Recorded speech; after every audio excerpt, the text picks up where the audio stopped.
Hablemos del concepto de discapacidad. ¿Qué entendemos por discapacidad? La discapacidad puede ser entendida como un concepto que evoluciona. Esto se va a originar mediante una persona con discapacidad en interacción con las barreras, tanto edilicias como actitudinales.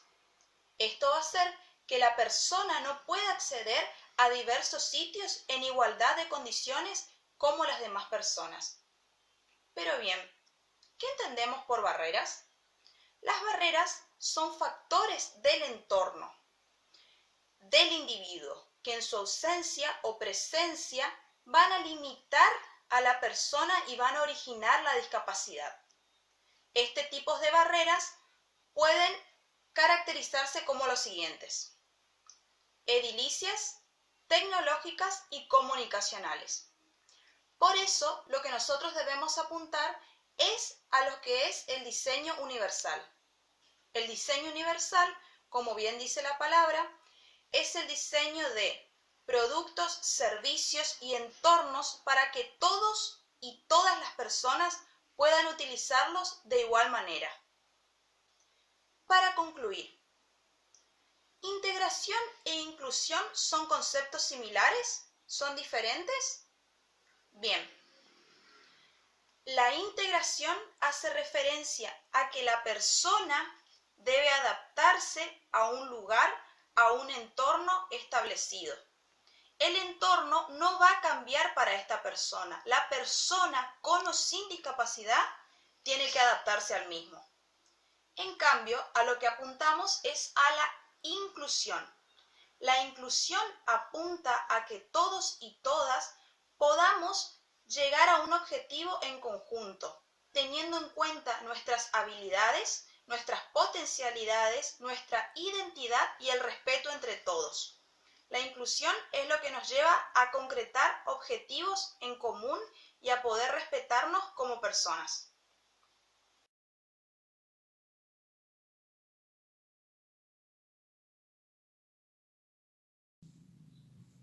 La educación inclusiva como modelo social que respete y acepte a todos los estudiantes, partiendo desde sus necesidades y desde las diferentes formas de aprender que el sujeto tiene, que hacen relación a los diversos estilos de aprendizaje, ritmos, espacios y tiempos que tiene cada persona, surge a partir de la firma de la Convención de los Derechos de las Personas con Discapacidad. Esta convención fue firmada en el año 2007. Es un instrumento internacional de los derechos humanos que protege justamente la dignidad de todas las personas con discapacidad. Está compuesto por un preámbulo y diversos artículos. ¿Cuál es el propósito de esta convención? Fundamentalmente es proteger y asegurar las condiciones de igualdad y el respeto de la dignidad de todas las personas con discapacidad. Los principios básicos y fundamentales de esta convención hacen referencia a la igualdad de oportunidades, la participación e inclusión de las personas con discapacidad y el respeto de las diferencias, tomando como concepto a la persona con discapacidad a aquellas personas que presentan algún tipo de deficiencia que tienen que ver con el aspecto físico, intelectual o sensorial, y que al interactuar con diversas barreras que se le presentan, impiden su participación plena en la sociedad en la que se desenvuelven. Entonces, a partir justamente de esta firma de la Convención sobre los Derechos de las Personas con Discapacidad, va a haber un cambio de mirada.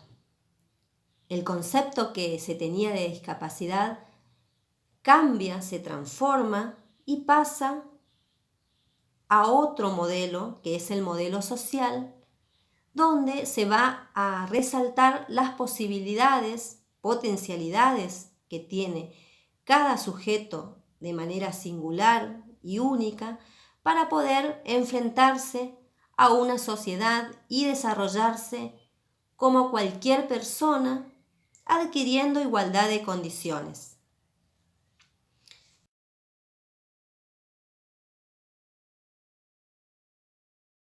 Como se ha mencionado anteriormente al modelo social, es importante poder conocer los anteriores modelos que han surgido a lo largo de la historia. El primer modelo fue el modelo de prescindencia, el cual se sostuvo en la antigüedad y la Edad Media, en el cual la actitud más común hacia la discapacidad era la prescindencia, porque se consideraba como un castigo de los dioses y las personas con discapacidad no tenían nada que ofrecer a la comunidad. Por lo tanto, su vida carecía de sentido, debido a ser seres improductivos que se transformaban en una carga para sus padres y para la comunidad, de manera que no tenía sentido que vivieran. Debido a esta condición de ser seres innecesarios y castigados, surgían dos consecuencias. Una de ellas era eliminarlos, matándolos, y la otra separarlos o alejarlos de la sociedad. Muchas veces el Estado era quien debía decidir sobre la vida o la muerte de estos futuros ciudadanos. Las personas con discapacidad que lograban sobrevivir eran objeto de burla y entretenimiento.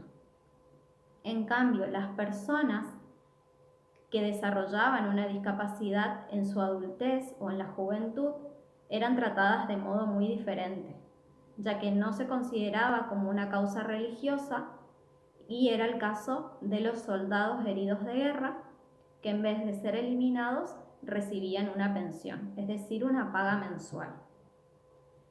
Luego surge el modelo médico a principios del siglo XX, el cual genera un cambio en el concepto de discapacidad, ya que aquí los impedimentos físicos y mentales comienzan a entenderse como enfermedades que podían recibir tratamiento. Las causas de la discapacidad ya no son religiosas, son científicas. Y las personas con discapacidad dejan de ser consideradas inútiles en cuanto a las necesidades de la sociedad, y siempre que se rehabiliten pueden tener algo que aportar a la misma. El objetivo del modelo médico es curar a la persona discapacitada o bien modificar su conducta con el fin de eliminar o esconder esta diferencia y poder insertarla en la sociedad. El modelo rehabilitador considera la discapacidad como un problema de la persona, como producto de una enfermedad, de un accidente o de una condición negativa de su salud, que va a requerir de cuidados médicos.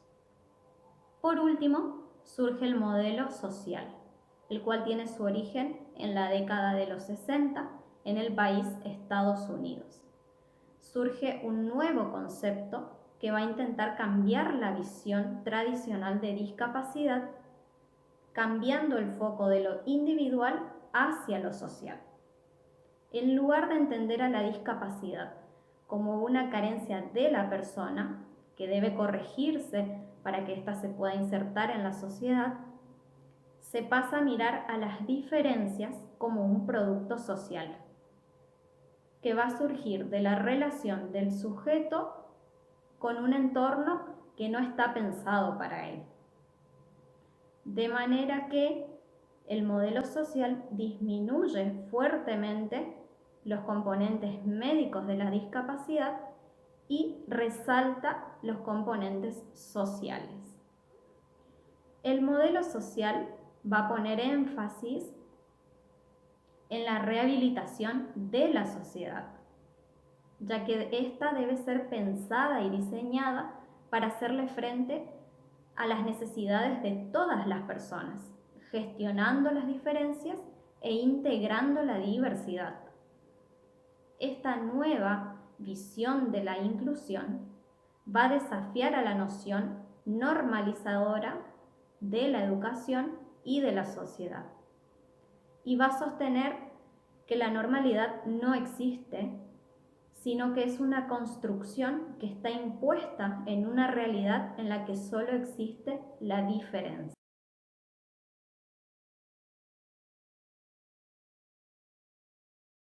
El planteamiento de diversidad funcional parte del hecho de considerar valiosas todas las expresiones diferentes de funcionamientos posibles, sirviendo de herramientas para evaluar el bienestar y la calidad de vida de las personas con discapacidad, para promover la valoración social, lo que lleva a la ampliación del espacio de funcionamiento para que puedan ser aprovechadas por todas las personas.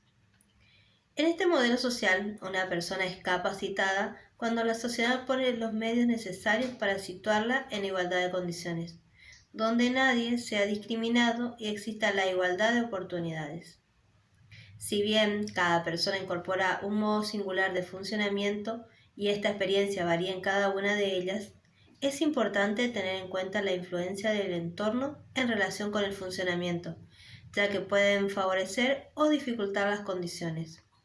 Este funcionamiento no está ni en el cuerpo ni en el entorno. Se encuentra entre ambas como un factor en el diseño y en la configuración de los entornos. En la elaboración del paradigma de la diversidad se ha contemplado 6 dimensiones. La dimensión corporal, que incorpora un modo singular de funcionamiento y esa experiencia varía en cada individuo. La dimensión relacional, porque varía según los diferentes contextos que habitamos. La dimensión política, porque se remite a la configuración de los entornos, refiriéndose a la política de los artefactos, sus diseños y configuraciones que ejercen los entornos sobre los cuerpos y los funcionamientos. La dimensión de la ética, que nos acerca al marco legislativo o al espacio actitudinal para luchar contra la discriminación. La dimensión social, para evaluar condiciones relacionadas con el bienestar y la calidad de vida de las personas. Y la dimensión cultural, para motivar la cultura comunitaria como un espacio compartido de funcionamientos diversos. En estas dimensiones aparece transversalmente la idea de diversidad funcional como elemento importante y apunta a la propuesta de considerarla como una nueva categoría social, individual y colectiva de la experiencia humana.